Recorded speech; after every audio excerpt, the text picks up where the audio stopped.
Hello everyone, welcome back to my channel. So आज हम पढ़ेंगे क्लास 10 का चैप्टर 2 इकोनॉमिक्स का sectors of Indian economy.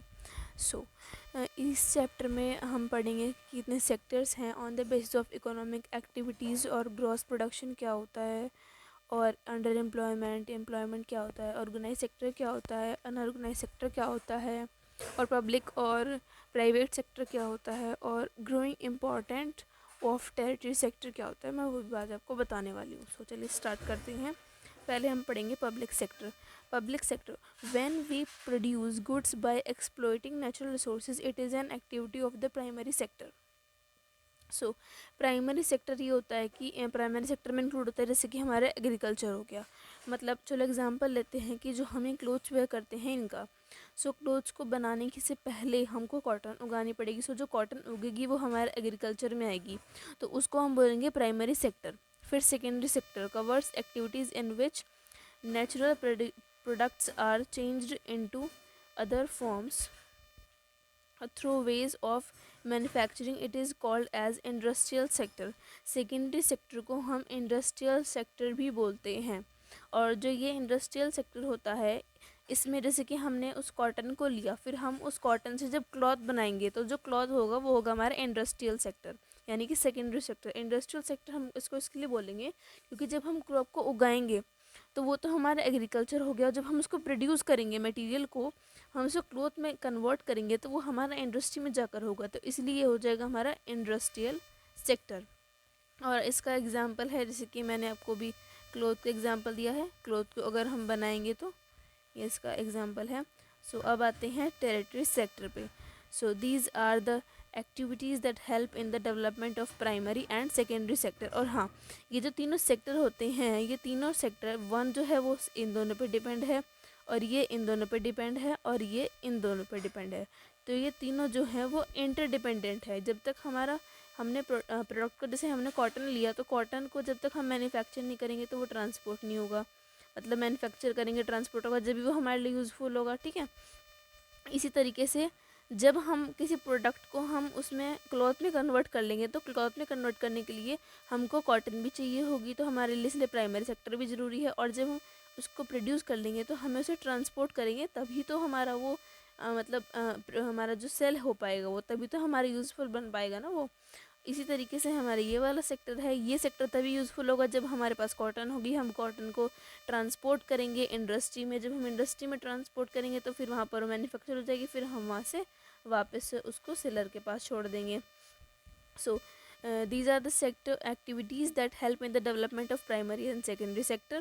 These activities by themselves do not produce good, but they are an aid and support to the production process. जैसे कि मैंने अभी आपको बताया, ये तीनों जो हैं सेक्टर्स इंडिपेंडेंट हैं। For example, transportation goods that are produced in primary sector need to be transported by trucks, trains, and then sold in the wholesale and retail shops. जैसे कि मैंने बताया, फिर वो सेल होने के लिए उन्हें ट्रांसपोर्ट करने के लिए हमें ले जाना पड़ेगा। Storage, at time it is necessary to store these products in godowns. Godowns में स्टोर करने के लिए भी हमें ट्रांसपोर्ट की ज़रूरत चाहिए। और जो हम जहाँ पर हम गोडाउन में स्टोर कर रहे हैं, वो गोडाउन में भी हमें कोई वर्कर चाहिए, तो वो हमारा टेरिटरी सेक्टर है। Which is also a service made available. Communication, talking to others to telephone, ये भी हमारा एक बहुत बड़ा टेरिटरी सेक्टर का एग्जाम्पल है। बैंकिंग, बैंकिंग भी हमारा टेरिटरी सेक्टर का एग्जाम्पल है। बोरिंग मनी फ्रॉम ब्लैंक्स, देखो जब हम बैंक से मनी बोरो करेंगे, फॉर एग्जांपल हमारे पास क्रॉप तो हमने ग्रो कर ली, इसमें जब 3 स्टेप है तो हमने क्रॉप तो ग्रो कर ली, पर हमारे पास कॉटन जैसे हमने क्रॉप ग्रो कर ली कॉटन, तो फिर हमारे पास क्लोथ बनाने के लिए पैसे नहीं है, तो हम बैंक से पैसे लेंगे, फिर हम उसको कॉटन में बना लेंगे। फिर जब हम कॉटन बना लेंगे तो फिर हम थोड़ा सा पैसा बचा के रखेंगे, फिर हम उसको टेरिटरी सेक्टर को दे देंगे, फिर वो ट्रांसपोर्ट हो जाएगा। और हम टेरिटरी सेक्टर से तो हमने इन्वेस्टमेंट करी थी लेकर पैसे, तो इसलिए इंडिपेंडेंट है। देखिए कितने सारे एग्जांपल हमें देखने को मिल चुके हैं भी अभी तक। Since these activities are generate services rather than good, it is also called service sector. इसको सर्विस सेक्टर भी इसलिए कहा गया है क्योंकि इसमें ट्रांसपोर्ट है, इसमें कम्युनिकेशन भी है, इसमें बैंकिंग भी है, और हमें स्टोरेज को रखेंगे तो उसके लिए हमें गोडाउन चाहिए, अगर हम गोडाउन लेंगे तो हमें इसमें वर्कर भी चाहिए। सो इसलिए हम इसको सर्विस सेक्टर बोलते हैं। अब बात आती है ग्रॉस डोमेस्टिक प्रोडक्शन, जिसको हम शॉर्ट फॉर्म में बोलते हैं जीडीपी। ये एक थोड़ा इम्पोर्टेंट टॉपिक है, ये आपको बाद में भी काम आएगा। अगर आप कॉमर्स लेते हैं तो the value of final goods and services produced in each sector during a particular year provides a total population of the sector for that year and sum of production in three sectors give gross production। यानी कि पहले इतना समझते हैं यहाँ तक का कि इन्होंने बोला है कि जैसे हमारा 1 2 3 तीन सेक्टर है हमारे पास, primary, secondary and tertiary. Secondary को बोलते हैं हम, आई होप आपको रिमेंबर हो, आप कमेंट सेक्शन में मुझे लिख कर बताइए क्या बोलते हैं हम सेकेंडरी सेक्टर को, और टेरिटरी सेक्टर को हम बोलते हैं सर्विस सेक्टर। तो चलो मैं बता देती हूँ आपको, इसको इंडस्ट्रियल सेक्टर बोलते हैं। तो जब हम इसका फर्स्ट का जो हम लेंगे वो हमारी इन्वेस्टमेंट, सेकंड को बनाएंगे वो हमारी इन्वेस्टमेंट, और फिर जब हम थर्ड को बना लेंगे तो जो हमारी सारी इन्वेस्टमेंट होगी हम उन तीनों इन्वेस्टमेंट को प्लस कर देंगे, जो भी हमारे पास वैल्यूज़ आएंगे फिर हम इक्वल टू वो वैल्यूज़ रख देंगे। ठीक है। सो GDP of the country, it is the value of all final goods and services produced within the time within the countries during a particular year। यानी कि पर्टिकुलर ईयर का होता है ये जो GDP होती है हमारी। सो अब बात करते हैं under employment. Under employment, this is the situation of where people are apparently working but all of them are made to work less than their potential। यानी कि अंडर एम्प्लॉयमेंट में मतलब जो आदमी है वो वर्क तो कर सकता है बट उसके पास पूरे ईयर वर्क करने के लिए जॉब नहीं है। जैसे कि इसको हम बोलेंगे अंडर एम्प्लॉयमेंट, मतलब एम्प्लॉयमेंट तो है उसके पास पर पूरे ईयर वर्क करने के लिए नहीं है। जैसे कि आप ले सकते हैं, अगर जब हम शुगर मील्स का जो वर्क होता है आपको पता भी होगा, पता होना चाहिए ऐसे आपको, जो मील का वर्क होता है वो सिर्फ हमारा विंटर्स के टाइम पे ओपन होती है मील्स, क्योंकि विंटर्स के टाइम पे हम शुगर केन की क्रॉप को जो है वो हार्वेस्ट करते हैं, जैसे कि आपने एग्रीकल्चर चैप्टर में पढ़ा होगा तो ये कॉमन चीज़ है।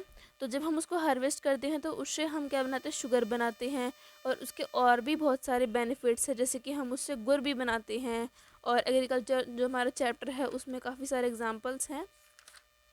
सो इसी तरीके के ये सब होते हैं हमारे अंडर एम्प्लॉयमेंट। जैसे कि मैंने भी आपको बताया शुगर बनाते हैं हम, गुड़ बनाते हैं हम, इसमें मोलाइसिस भी बनाते हैं।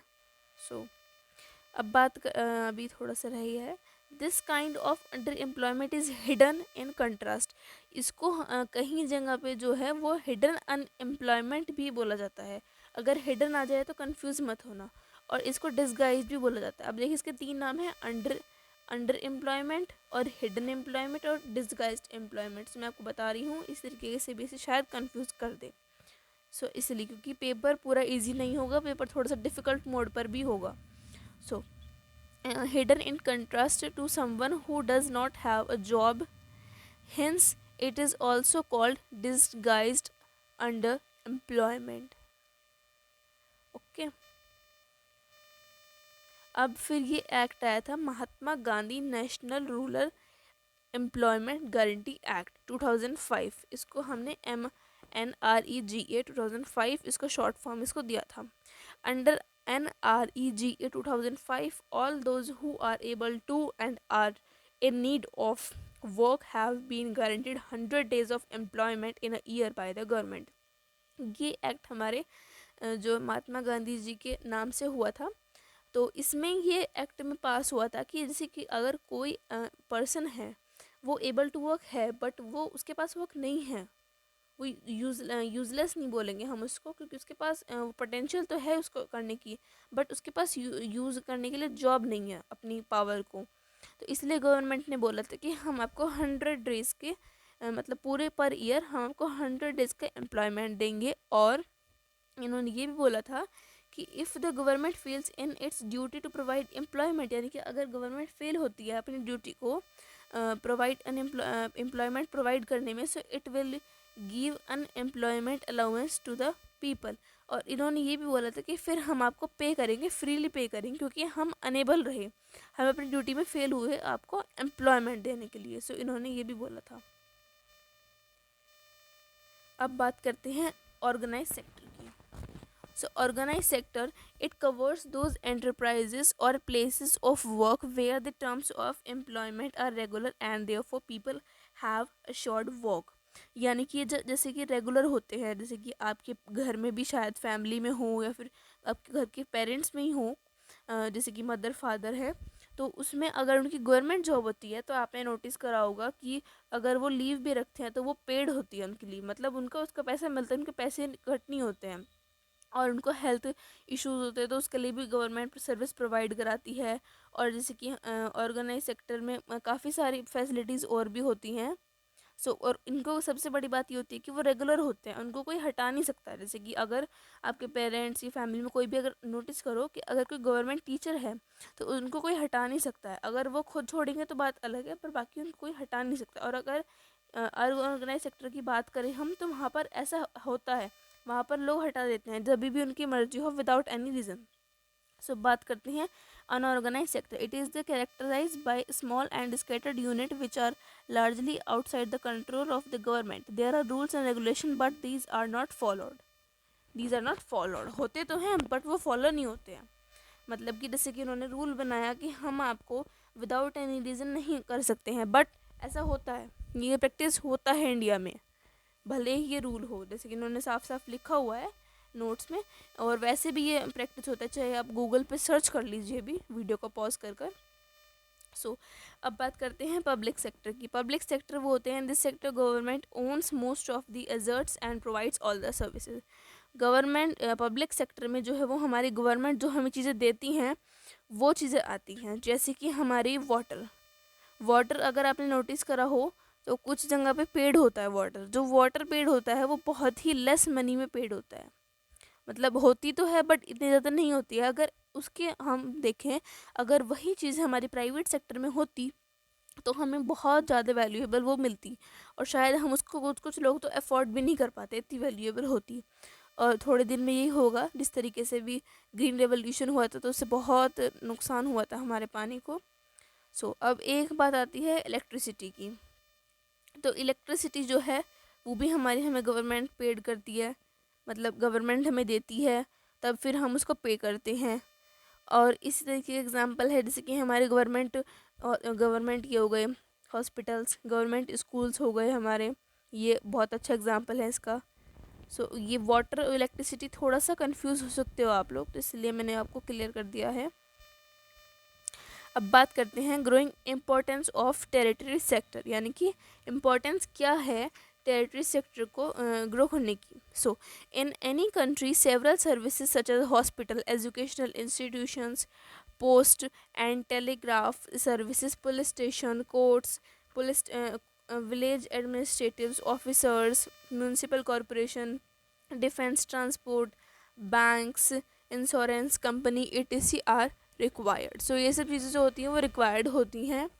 आई होप इसमें आपको कोई डाउट नहीं आया होगा इस पैरा में। The development of the agriculture and industrial leads to the development of service such as transport, trade, storage and the like.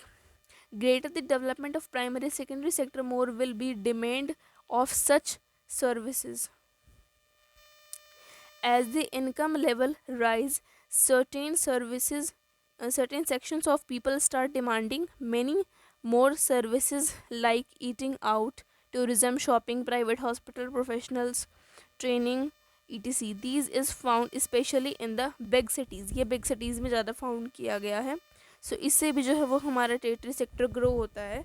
जैसे कि आपने नोटिस करा हो, तो जैसे कि आप लोग घर में हैं, अगर आपने कोई डॉग लिया है तो आप उस डॉग को प्रोफेशनल ट्रेनिंग दोगे, आप उसको ट्रेनिंग दोगे, तो उसके लिए भी आपको एक कोच का हाइड करना पड़ेगा, गाइड लेना पड़ेगा।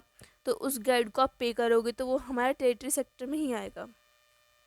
Now over the past decade और so certain new services such as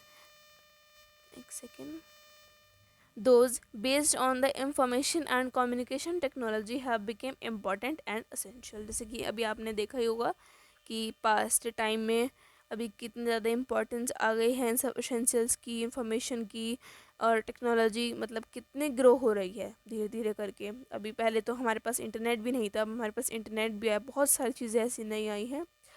I hope आपको ये चैप्टर समझ में आया होगा। Thank you so much for watching. If you like this video, please do like, share with your friends and classmates and tuition mates. Thank you so much for watching. Bye bye.